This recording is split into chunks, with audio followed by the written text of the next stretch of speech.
Selemani, encore une fois, c'est une faute. C'est un coup franc donc, ce qui sera tiré par Pierrot. Pierrot donc qui va tirer donc ce coup franc. Tous les joueurs élancés du côté du Burundais sont déjà montés, à savoir Selemani, Ferré et Abassi. Non, mal tiré. Bien joué, Petit. Ah, encore une fois, bien joué. Chassir, comme un bon diable, il se bat.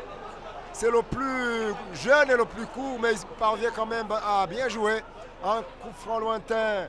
Issa pour personne, pour un adversaire. Voilà, il n'y a pas de faute. En profondeur, mais le numéro 23 a dégagé en dehors du terrain. Rapidement joué. Karim qui a commis une faute. Il a mal mis ce ballon dans le terrain. Rapidement, Chassir pour Abbas, pour Cédric. Mais le ballon sort au profit des Burundais. C'est Karim pour Abbas. Abbas en profondeur. Est-ce qu'il arrivera? Abbas, non. Qui centre pour personne. Papi Fati, non. Mais non. C'est une remise en touche donc de son numéro 3, Ismail Inoussa. Rapidement. Profondeur. Ferré de la tête, amorti. Le milieu ça est perméable du côté des Burundais. Ça se voit. Les Nigérians se baladent carrément. Pierrot pour Abassi, encore une fois, Abassi. Il va essayer de dribbler, il passe, il tire, il crochette, il centre, il crochette, il tire. Cédric, pourquoi tout ça? Kiza, en profondeur, Papi Fati, Issa, Chassir, rapidement joué, Kiza pour Pierrot, ah non, mais Daouda est sur la trajectoire, rapidement joué, en profondeur, une contre-attaque, bien menée par les Nigériens, mais Pierrot bien joué Pierrot, encore une fois il ne parvient pas à passer, et il passe au numéro 20, encore une fois, bien joué encore un tacle, trop appuyé de Issa, et Issa qui est encore une fois dans le carton jaune. Deuxième carton jaune pour les Burundais. Le premier carton jaune a été distribué à Cédric. Alors, et voilà. Le numéro 20 qui joue très bien vraiment. Il s'agit de Amadou Djibo. Et c'est un coup franc. Un coup franc bien placé pour un bon tireur.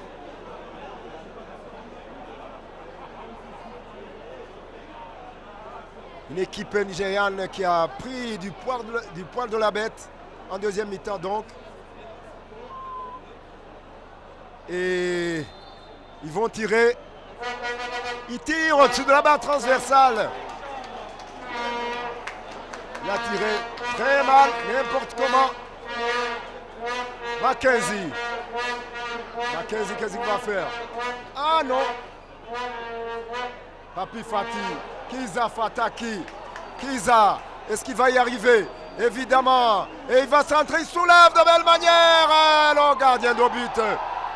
Ah non. Il dégage. Issa dans la tête. Mais.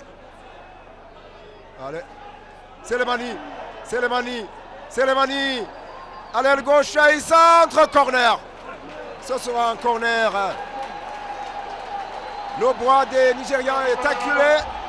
La peur vient de changer de camp il y a quelques minutes donc. C'est Pierrot qui va tirer donc Cédric Amissi. Il va tirer ce corner. Un corner entrant car c'est un droitier. François Soit Zawi ne veut pas regarder ce corner. Ah. Pourtant, il sera obligé de le regarder. Cédric qui tire, et non. Cédric. Et qui tire, ah non, n'importe comment.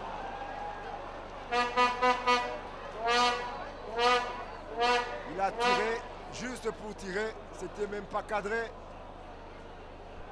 2 ballons sur le terrain. Et l'arbitre qui attend donc que un ballon sorte.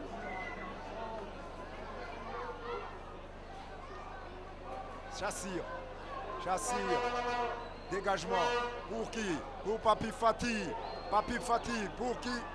Ah, Cédric. À côté.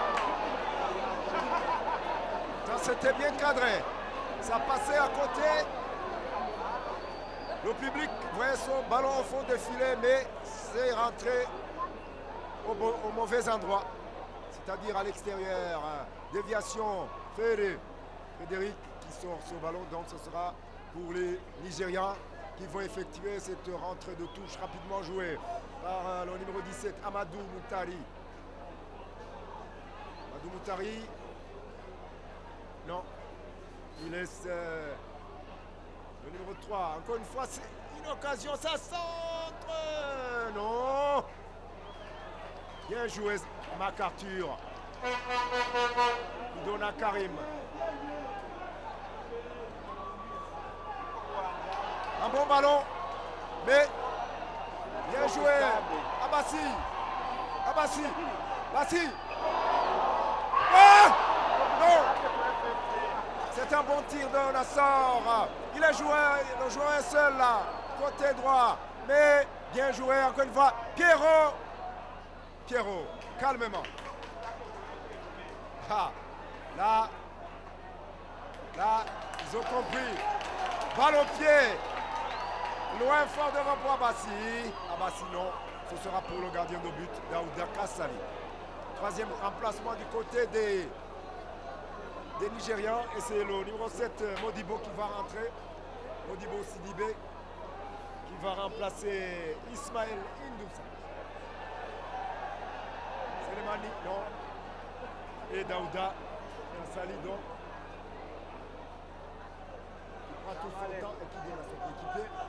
On joue en dégagement lointain. Finalement, le ballon n'est pas sorti.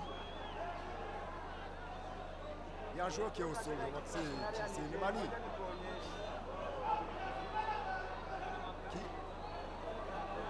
C'est Nemani qui est au sol. Le capitaine qui s'est fait mal. Et l'arbitre qui appelle les soigneurs. Ismaël Indoussa qui sort au profit de Modibo Sidibé. Alors que la 30e minute arrive donc, plus que 15 minutes au Burundais pour avoir les 3 points de la victoire. Espérons pour eux qu'ils pourront y arriver. Sur ce score d'1-0, ou peut-être qu'ils alourdiront le score. Là, c'est les Mani qui sont en boitillant. Applaudi par le public. Nous espérons qu'il continuera bien sûr.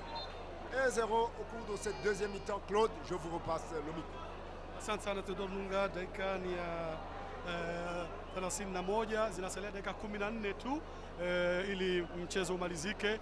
Timu ya Intamba Murugamba ikiwa inaongoza kwa bao 1-0, bao lilopachikwa mnamo dakika 25 na Fiston Abdulrazak katika kipindi cha kwanza, na hadi sasa hakuna bao lingine lishaonekana, na wachezaji wa timu ya Intamba Murugamba inaonekana kwamba wamepunguza kidogo kasi, na wachezaji wa Nigeria wanaonekana kuwa wanacheza vizuri zaidi, lakini na hivi sasa mchezaji wa 3 na wa mwisho wa timu ya Niger ameingia uwanjani wakati ambapo katika timu ya Burundi wameshafanya mabadiliko tu kwa mchezo mmoja ambaye Abasi alichukua nafasi ya Abdulrazak Fiston. Na hivi mpira unaendelea. Abasi ametoa mpira nje, utarushwa kwa mikono katika uwanjani wa wachezaji wa Niger. Anarusha hapa, wanampa namba 18 namba 18 donc Kofi anapiga mbele kule. MacArthur alikuwa amesogea mbele sana kule. Haya, wachezaji wapo anapiga, lakini anapiga ndivyo sivyo. Captain wa timu ya Niger namba 12 Dela Sakou Suleiman amepiga ndivyo sivyo, na mpira ukatoka nje, na mpira ni mpira utatengwa kwenye mita 5 na sentimita 50 na goalkeeper wa timu ya Intamba Murugamba ambaye ni MacArthur. Naona huku mchika kibendera anamuita referee, sijui anataka kumwambia nini. Kuna matatizo pale Zawi, naona labda kuna watu wengi ambao labda wanaomba watoke maeneo waliko, sio fasi pazuri.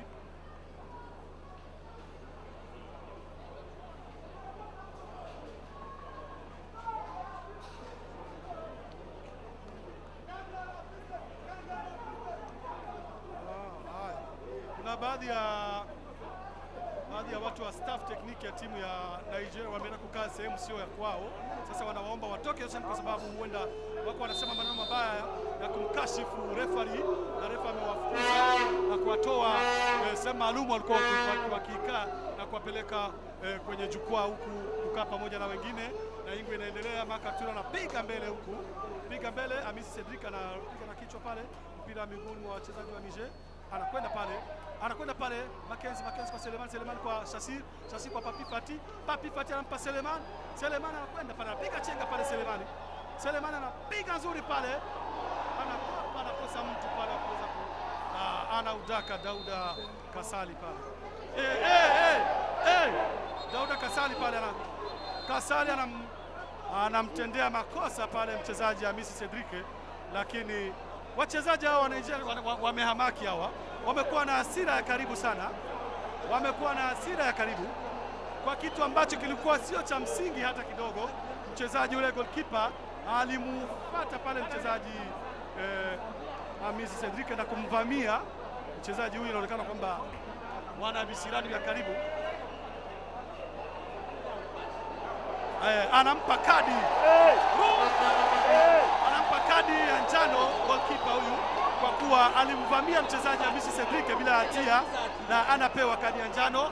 Namuona nahodha pale Dela Sakou Suleiman anakwenda kuzungumza na refa, anamwambia hatuelewi kwa nini mmempa kadi hii, lakini mchezaji huyo goalkeeper ni mtu ambaye hana nidhamu kabisa. Na unapa Ngama Emmanuel anajiandaa kuingia uwanjani. Namba 4, mpira unatoka nje na mabadiliko ya pili upande wa Intamba Murugamba. Namba 4 anaingia, sijui anaingia kwa nafasi ya nani. Shassir ndo anatoka nje, mchezaji Nahimana Shassir anatoka nje, anaingia Ngama Emmanuel kuongeza nguvu mpya, atasaidiana na Papi Fati katika ngome ya kati. Shassir amefanya kazi kubwa sana kwa umri wake mdogo, lakini kazi kubwa kabisa. Amefanya kazi na ameonekana amechoka. Sasa Ngama ndio yake, na mpira umetoka nje, utapigwa kuelekezwa kwenye lango la timu ya Niger. Ngama Emmanuel anachukua sasa, anaenda kusaidia katikati na Papi Fati. Wao watafanyaje ili waweze kuwapa mipira Abasi na Suleiman ambao wako kwenye ngome ya ushambuliaji. Haya, MacArthur anajiandaa pale, ameweka mpira kwenye mita 5 na sentimita 50 na piga ndefu kule. Nani pale anarudisha pale Piero. Haya, Papi Fati kwa Ngama Emmanuel. Suleiman anakwenda pale.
Shimirimana aca uterera mu igori ibitsindo bibiri by'intamba mu rugamba bumva yuko abarorerezi banezerewe cyane umugwi n'aba mu rugamba rwa bicaka cika uri kurabona kwa Gasore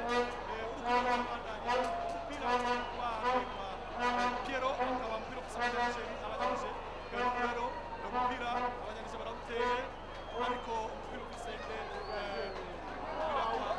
Mackenzie kwa Arthur imbere rwose usohotse usuzwa mu kibuga n'abakinnyi b'abanyamije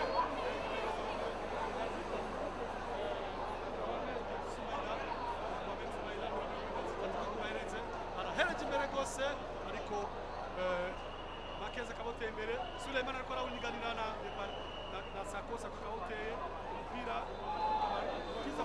abakinnyi banije baraririye umupira uza gutegwa rero n'abakinnyi b'intamba mu rugamba baberekeza ku rugo rwa Niger ibitsindo ni 2-0 kubusa iminota 25 n'iminota 36 25 gice cya mbere 36 gice gira kabiri 2-0 kubusa intamba mu rugamba zimaze gukora neza biboneka neza yuko amanota atatu buriko burashira mu mufuko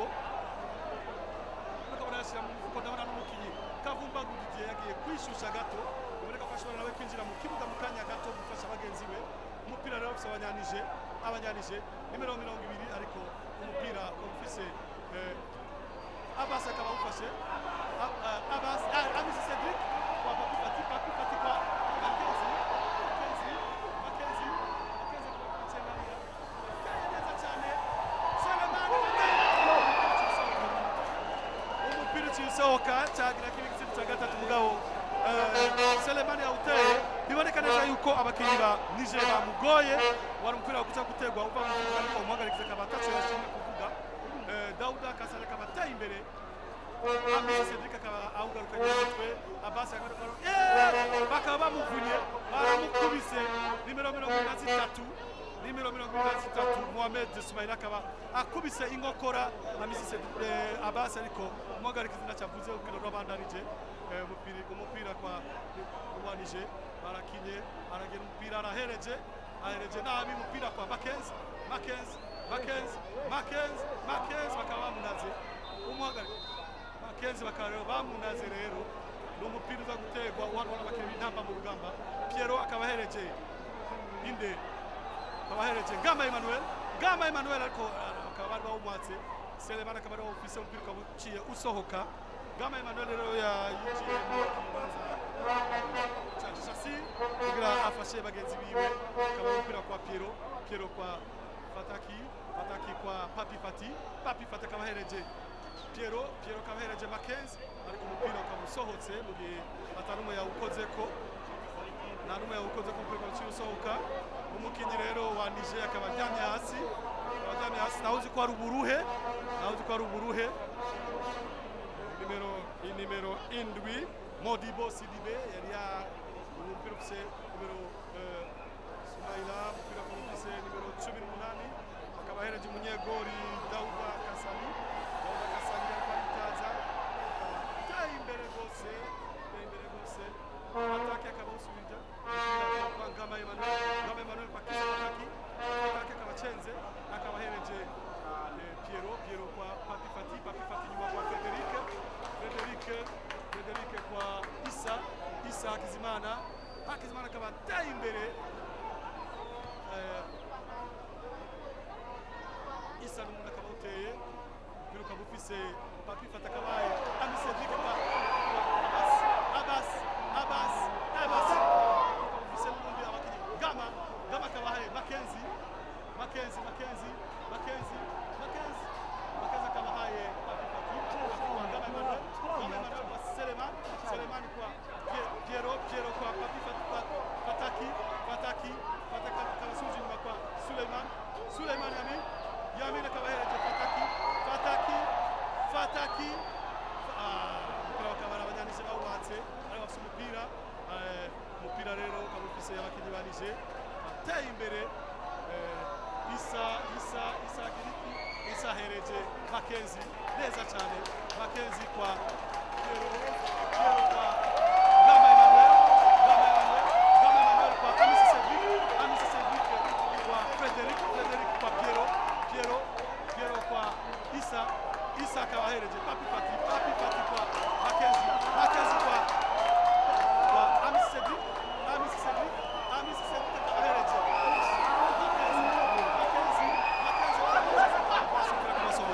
abakinnyi b'intamba mu rugamba barimo barakina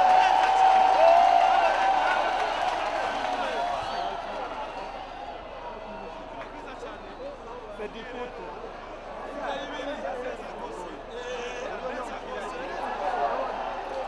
abakinnyi banije barawukoze ariko umuhagarika izina cyo bivuze ko abakinnyi kapiteni wabo Sako kwande mpira kwa 18 akaba bahereje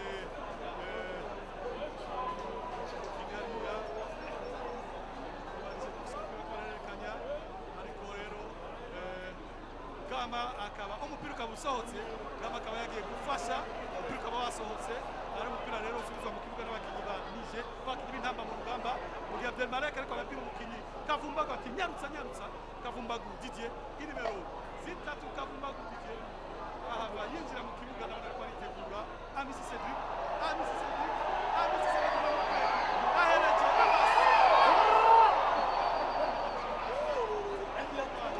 umupira urasohotse ibintu intamba mu rugamba ziko zirakora hano nibitangaza nimero zibiri Kavumbagu Didier aba yinjira mu kanya iri munsi ya 10 urukino rurangire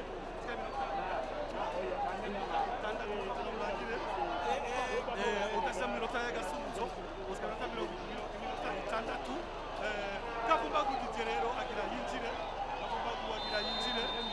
akaba asubirira umukinnyi